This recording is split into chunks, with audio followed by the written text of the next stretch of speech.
La position du photographe. It looks like your average photography class, but there are no cameras. These photography students are carrying the only tool they need, their smartphones. While camera phones do have some inherent weaknesses, they also have a lot of advantages, according to smartphone photography teacher Cédric Tinéo. He says it's all about knowing how to make the most of them. Today, the quality of photos you can take with high-end smartphones is breathtaking, if the lighting is good, but also if it's bad. And that's what's given rise to this phenomenon, smartphone photography.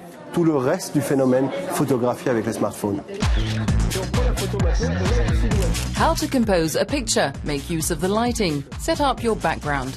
The advice is the same as for a normal photography class, with an added dimension. Smartphones take photography into a whole new world. With a smartphone, you not only have a camera that allows you to capture reality, but you can also add effects. You used to need a computer to do that. It allows you to add style, create an atmosphere to tell your story. With just a few clicks on your screen, you can share these photos instantly with hundreds of people. It's a fast-growing trend thanks to online photo-sharing networks. Instagram's 150 million users upload around 50 million photos each day. Julien Damoiseau is one of them. He says mobile phones give users a freedom of movement which other cameras don't. They're easy to handle and they're discreet. And it's easy to find out whether your pictures are any good. The internet provides the perfect popularity test. There are more and more people who use their smartphones, and it's like a revelation for them. They discover that they have a certain artistic talent. Thanks to social media, depending on how many likes you get, you'll find out whether people like your photo and whether you have a particular style. Behind each phone is a potential photographer. It's a market waiting to grow. So Julien has set up a small company, selling everything an aspiring smartphone photographer might need. Pierre Legovic's father and grandfather were printers. He grew up in a world of images. Today, he is an avid smartphone photographer.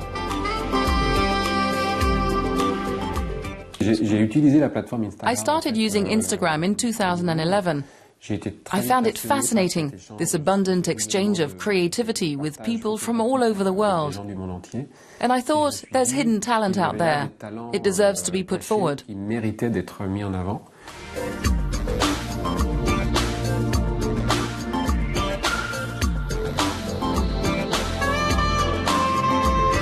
So Pierre set up the first smartphone photo publishing house. Today there is a saturation of images through social network platforms, the internet, mobile phones. And some of the most beautiful pictures get lost in this profusion. Each image is replaced by another second after second, and I simply thought it would be a good idea to print the best ones. The advent of smartphone photography may annoy purists, but it seems nothing will stop the phenomenon. In 2011, a prestigious prize went to a New York Times photographer for his coverage of the conflict in Afghanistan using a smartphone.